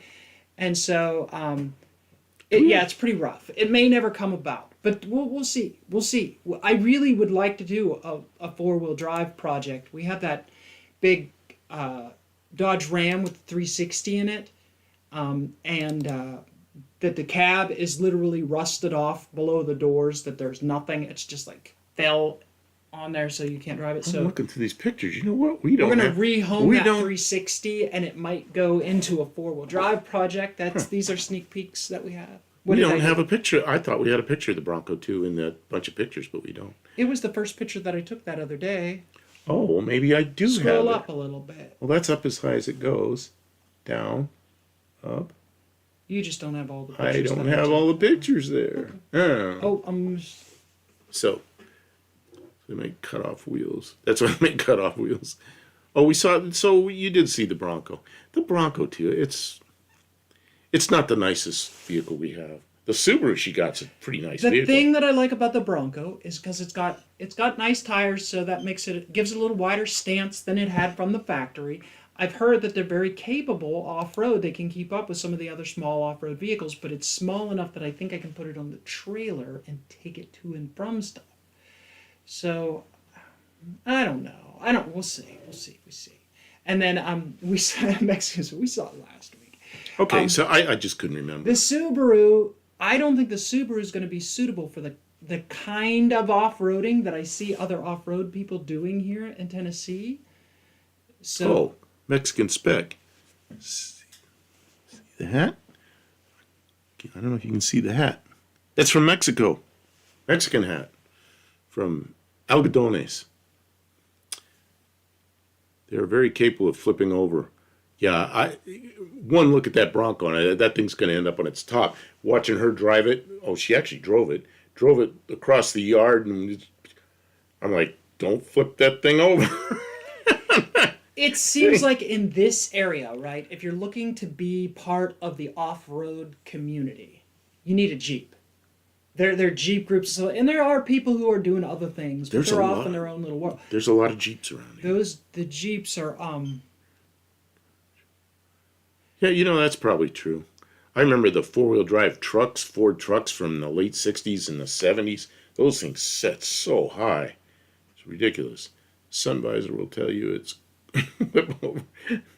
the yeah, I see Kim go crazy driving in our lot back here, and it's hilly, downhill. You start turning this way, and now you're leaning this way and going over bumps, and I'm like, slow down. They kind of need shocks. Shocks? What shocks? I bet they're disconnected. They're out of oil. I don't know. I mean, we'll see. We're not even going to get to it this year. We have so many projects. We still want to do the Valiant. Very soon here, we have to do the front suspension for the Valiant because it's not drivable yet. Like you can't really go anywhere because it's just all over the road. It isn't even a Sunday driver. It's just not.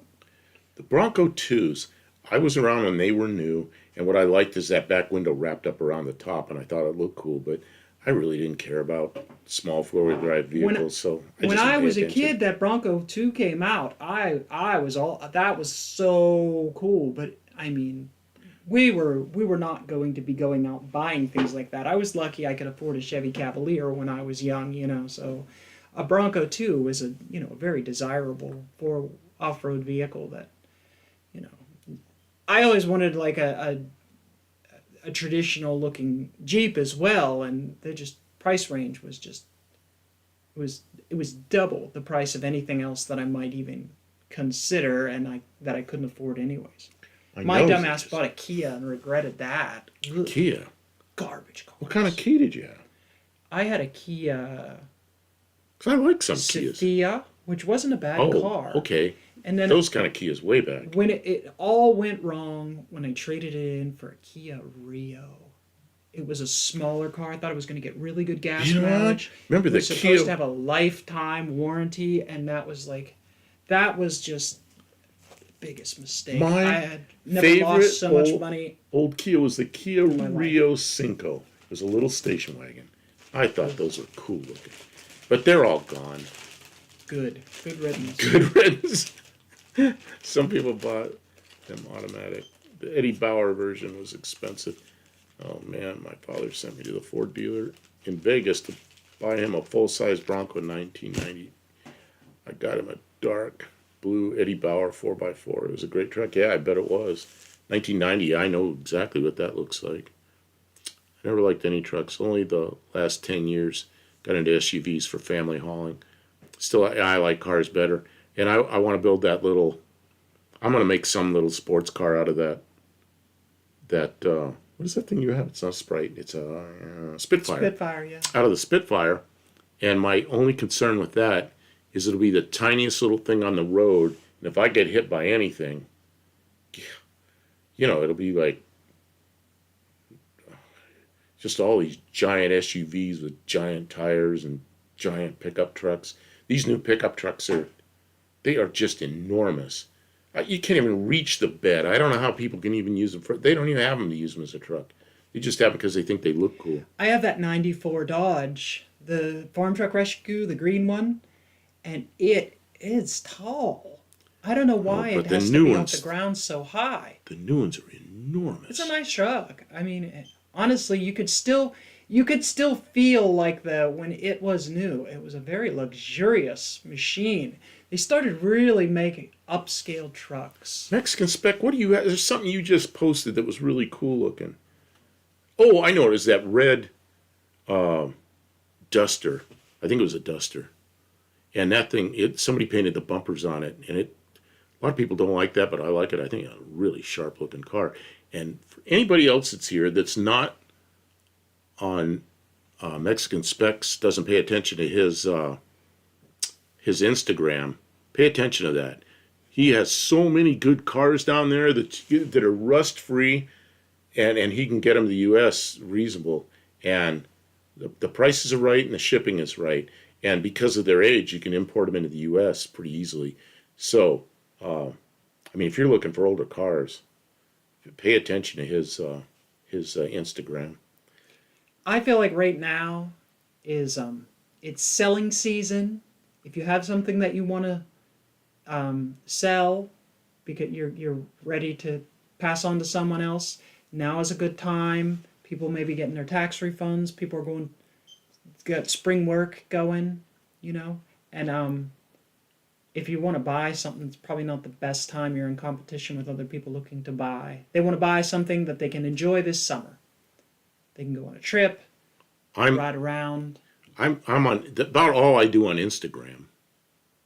I might do a couple things, but about all I do on Instagram is I look at Mexican specs cars, and they come through, and I look at them, and then I notice that I've missed a few, and I go back and I look at them all. I just we don't have the money to go get a. I mean, they're good deals, but I just don't have the money for good deal cars right now. I mean, I got the money for free shit. we would have the money if we already have a lot of vehicles. We would have to get rid of something before we could bring in more. How many vehicles do you have here? I have. I have about 3 times as many. See, as you I have right the now. van. I have the Jeep, You which have is the a car? fake Jeep. I have the Mazda. I have the. I know I got something else on the insurance. Oh, the Valiant, the '72 Valiant. Oh, and you have the car that's all taken apart. Oh, the Studebaker, a '61 Studebaker. So I got 5 cars here that At are least mine. never count your cars while you're sitting at the table. Oh man, and then There'll be time enough for counting when the live stream's she done. and I first got together. I was still working part time, so my part time work is like in Arizona and Oregon and Ohio and Maryland. So I'm like going all over the place. And every time I come home, there'd be like a couple more pieces of junk in the yard. I go, what's this? And then I'd be here, and she'd go, help me come go get this car. You know, we go get another busted truck, or I don't know. We got so many vehicles. I stopped. She stopped, but I don't know. It's okay. We have the room for it. We have kind of, from the road, you kind of go downhill. So if you park down the hill, nobody can see it from the roads. The neighbors don't see it. So I don't think it's a problem. We have the lost fire up too close to the road. So we got a burned up crossfire. We got to move that. Got to move that. Yeah, I really exhausted my financial. I extended myself financially a little bit too much with the skid loader. It was very much of an investment to get that machine, and I mean I think it's done a lot of work. What you can do with that is amazing. We've done a lot of work with it. I know how to run it, so even just in an hour here or there, I can make some big change. The property really needed some maintenance stuff, and I'm able to do it now with the machine. So Down the hill from my shop, it's grass, and on that side I had 2 sheds there. They were like up on concrete blocks. What do you call those? Cinder blocks. Because it's slanted, so I had blocks to make them level. Well, I was in Arizona. No, I was in California. I was in some Navy base. away working. Way working. And my phone rings. She never calls me. She calls me and she says to me on the phone, she goes, I burned your shop. She's Russian, so her English is a little rough. She goes, I burned your shop. I'm like, what? Well, it's dry grass that's like waist tall. She lights a fire to burn leaves down at the bottom of the hill. And of course, the fire goes up the hill and catches the 2 sheds on fire and burns half the shop up. Just makes a mess. So Insurance paid to fix some of the garage. Paid to fix the garage, but the insurance company went cheap on me, and they put some of the metal back up that was burned paint. Just insurance adjusters are downright evil. So they wouldn't pay anything on the sheds. They wouldn't pay anything on most of the stuff I had in there. They'd pay $1,000 on car parts. So I got $1,000 for all the car stuff I had in there. So the burnt up sheds were still sitting there when Kim got here. Well, she cleared all that out and leveled And they it. were overgrown and like Overgrown with trees. 5 or more years worth of trees and briars and brambles, and that machine She did cleaned that work. She cleaned that all up, and And then I terraced it's it. terraced now. And Instead of it just being a hill, there's like benches so Now- that you could park cars. now I think we're going to put up a couple of like lean-to Tractor buildings. shed. Yeah, Yeah. sheds that you put a tractor in or something, so it's not in the rain. Yeah, so we can have more room, so we can have some cover if we want to work on a truck or something, but we don't want to dominate the whole garage space. We could take some stuff apart that I find it's real difficult. A lot of these projects, I start taking it apart, and then now it dominates while I'm trying to find parts. This I missed this. When you need stuff right now, it gets really expensive.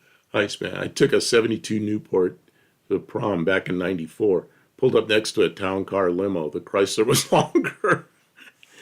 My friend Carl, that got killed in a stupid car accident a couple of years ago, he was a Mopar guy.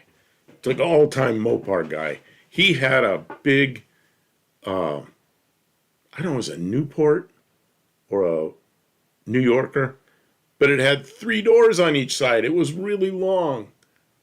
That thing was enormous. And somehow he got it on a trailer with it hanging over on all edges. But he sold it to somebody. Some guy wanted it. And it was a pretty rough car. But I never seen anything that big. But it was that same era, like 72 or 3 or something. 3 doors on each side, stretch limo thing. Just, why would somebody want that? That was an airport limo. Well, the airport limos, I didn't know. Yeah, it could have been. I've been in airport limos that have 4 doors on each side or 5 doors on each side. I was in Hawaii in 1978, and I rode the airport from a hotel in it was about a 68 or 9 Pontiac that was had 4 or 5 doors on each side. Thing was long, and then had a big carrier on top and all luggage up on top. Drove off to the airport, rode in it. That was a silly looking thing. They made checkers like that too, checker cars with, I think they were 4 doors on each side. Man, imagine all the engines you could put back there. Back where? Back where all those seats are. You could have like 4 or 5 engines back there. Multiple engines. They built the order, so the original owner only wanted 3 doors on each side. I can't imagine who even wanted that thing. What a big pig that car was. And later, I remember we went over to some guy's house. He was a Mopar guy. We went over there, and he wanted to show me something he had with a 440 in it, and it was a nice car. And there was that black, whatever it was, Newport limo sitting there. And he was the guy that bought it. He was just sitting there. Man, Carl was probably my closest friend, and he was riding in a Chrysler minivan or Dodge minivan, got in an accident, a truck, middle of the night, truck flipped over and tangled up with some cars, and he got killed in that accident. It was really sad because he was looking forward to retirement, so he paid into retirement his whole life, and it's all railroad retirement, so it just vanished. Paid into it so other people could retire. Built to order, so the original. Yeah, okay, maybe it was a funeral home car. It could have been. It could have been a funeral home car. I don't know. Some kind of a giant thing that. Oh, I remember we had to push that thing. It's like 4 of us. The tires didn't have a lot of air in them. Couldn't push that thing. It could have been family car, but the Chrysler wouldn't have matched the hearse, which they usually did. Oh yeah, the hearses a lot of times are Cadillacs. Yeah, there's a couple of them around here, newer Cadillacs that are hearses that are really strange looking, swoopy big things. Well, how late do you want to go? There's 13 people in here. What time is it? Well, I We think got 108 minutes right now, so we're coming up on 2 I think hours. if it's okay with everybody, well, maybe we'll just be done. We went through our license plates, and we had lots of good conversation. So, what do you want to talk about next week? What should Anybody we do have next any week? thoughts? Oh, why'd you bring eggs? Oh, well, my friend came and visit from. This is Kim's sharing time. Okay. Be careful. Came and These are visit. real. Came, Put it under this. okay. I gotta figure out how to make it turn on again. Oh, it's off. Here they are. Came and visit from up north, in the Great White North. They're from Pittsburgh. We're up north of Pittsburgh. My friend Jen came down, was in Chattanooga, Tennessee, Oh, and decided that this was close enough that they would stop here on their way back to Pittsburgh. So that gives you an idea, like.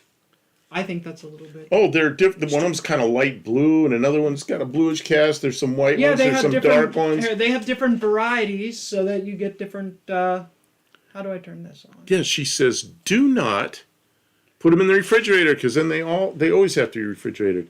I remember years ago I was going to export some stuff, and one of the things was eggs. And as long as you didn't refrigerate them, you could put them on a ship, and they'd last like all the way across the pond. Yeah, I mean they're in a commercial carton, but that's just a reused carton. These are all. So we have these eggs. What are you going to do with these? Real You going to start eggs. eating them Yeah, like tomorrow? I'm oh, I afraid. should. I'm afraid they. Yeah, If we they're need not washed and not refrigerated, they can be on the counter and they have an excellent shelf life. They could last a really long time. I remember this in England. In England, they really give Americans a hard time because we wash our eggs and we keep them in the refrigerator. And over there, they're not allowed to wash them and they don't keep them in the refrigerator. And it's a big. I said eggs are nasty. Hey, eggs are good. So My friend brought me cool stuff. They all the way from Pittsburgh. They brought me eggs, and they brought me these little 3D printed things, which I showed earlier. what is this? I have seen boxes here from Ojai eggs. Ojai, that's up north of Los Angeles. I have been to that place, but it's far from here. I love eggs. head's in the way. Some people love eggs. Some people think they're nasty. Well, I mean, people You know, have opinions. I- figure. I didn't like eggs for a long time. And something, then I'm a diabetic and there's only so much I can eat. And I figured out I can make omelets with vegetables in them. And I like that. Yeah. Oh, I know where Ojai is. Sure. Now I got the hiccups. So I got a Look at the hiccups. little flamey, a little cheese and a little fire. So that was a fun thing. That's all I have for show and tell this week. See, Cook cook them more. where they. I agree. I love hard-boiled eggs too. I don't like hard-boiled eggs that much. The taste, the smell, the way they jiggle on the plate. what kind of eggs is he eating? Man, I do omelets, and I mean there is no runny yolks in them. I like them cooked all the way through.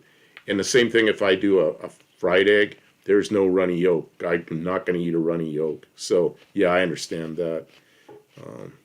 If My you car fry has a an chicken egg, that it's lays not a slimy. super jumbo egg occasionally.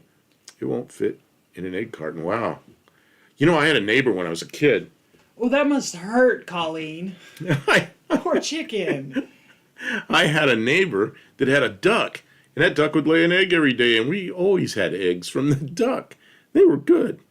I used to make fried egg sandwiches when I was in grade school, in elementary school, 3rd, 4th grade. I was always taking these duck eggs and making fried eggs and putting them in a sandwich. I miss having chickens. My former wife was here. She Is that wanted the first thing chickens. Shopcat said all night? Are you just come in? Shopcat. Maybe he just came in. But I don't want chickens. That would be my job to keep the chicken mess, It's like, no. Make friends with somebody who keeps chickens. Like to dunk the toast in the yolk. Ugh. I cook them with the runny yolk. No, I don't like that. I'm not gonna eat that. Industries, I will ship you my neighbor's chickens. They are crapping all over my cars. That's what I don't like about chickens, the mess.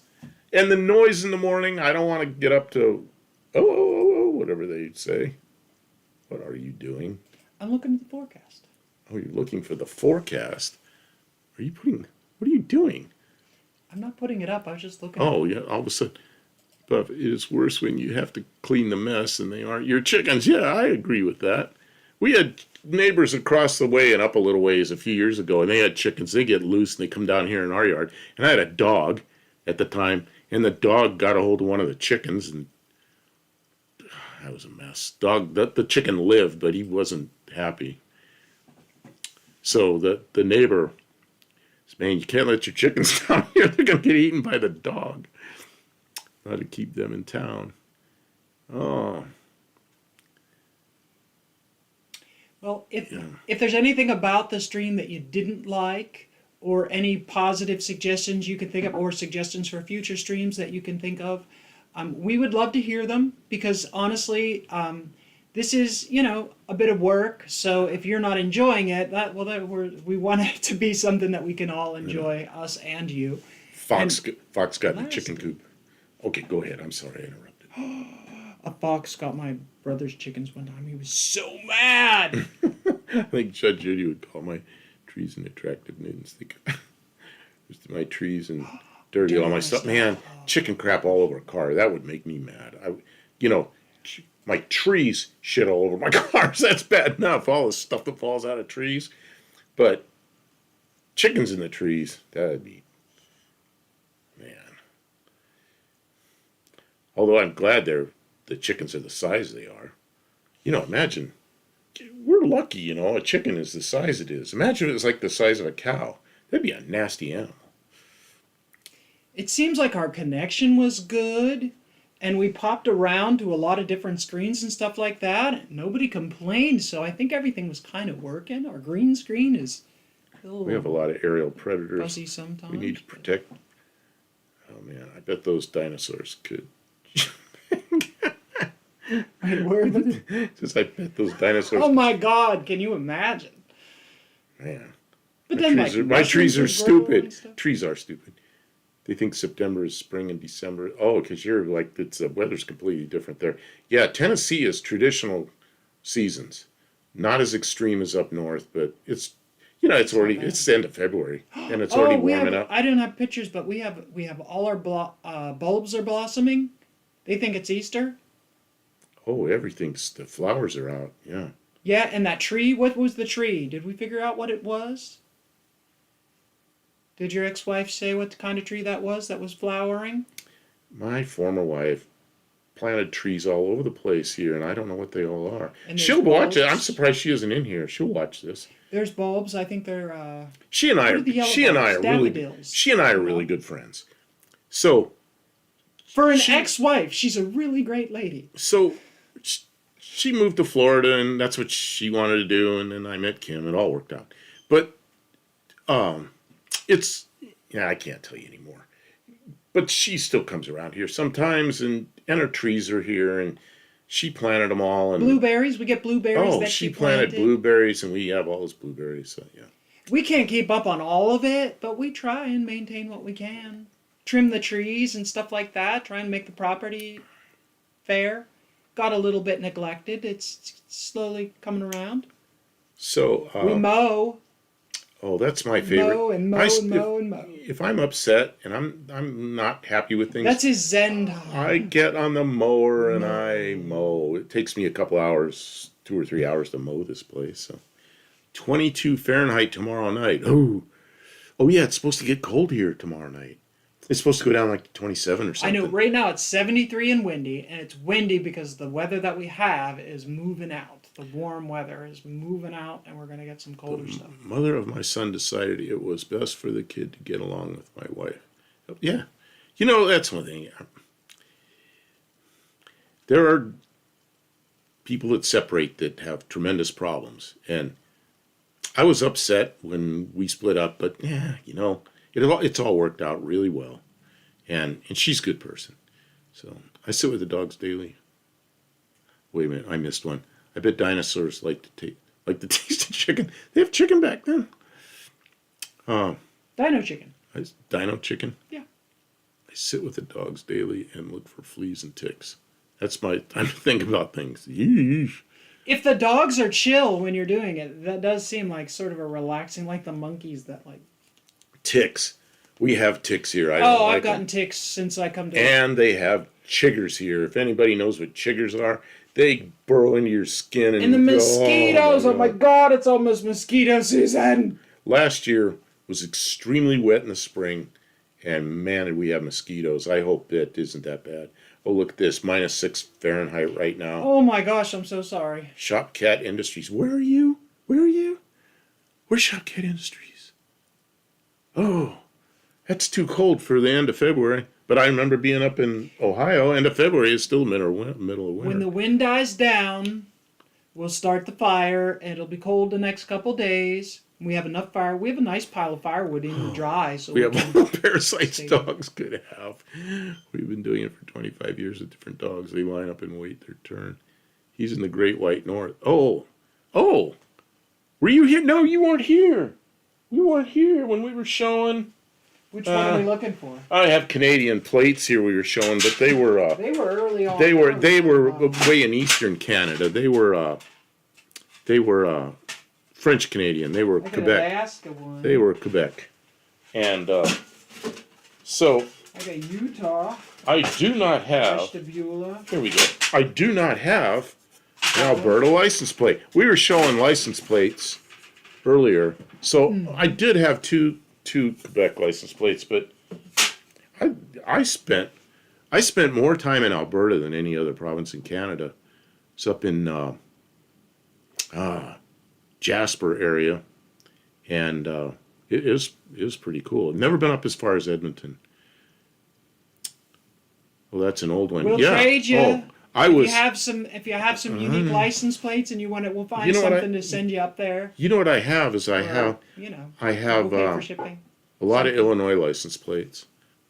That's an old one. Oh, I showed Ohio. I showed a lot of old license plates tonight. If you came in late, go back and look at the beginning, because we had a whole license plate thing we were showing. Discussion, yes. Kind of hope there's a lot of possums to eat ticks. You know what? We have possums here, and they do eat ticks, I think. So that's helpful. But when I used to have dogs, and the dogs are just ticks. I had 2 dogs, and they were both black labs, and they just full of ticks. But they're both gone. They got old.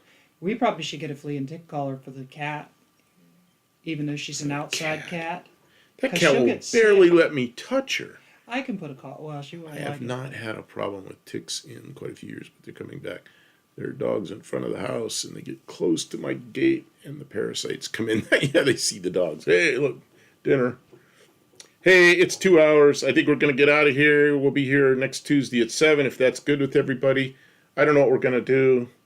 Maybe I'll get some other. I've got a lot of license plates. Maybe I'll grab a few of those, but I won't do a whole collection like I did.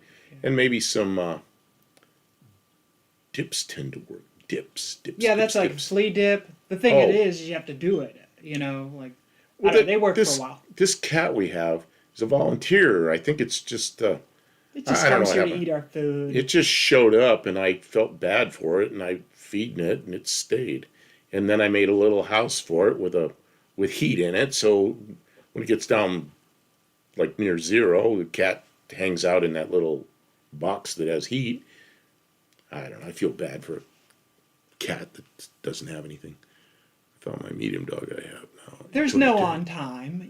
We're here, and if you get here, then we can chat more. So, Iceman, it's good to hear you say that. I'm looking forward to Tuesday nights. Okay, we're about out of here. Thanks, Take care, everyone. everybody. See you next week. You're going to have to shut this down. Okay.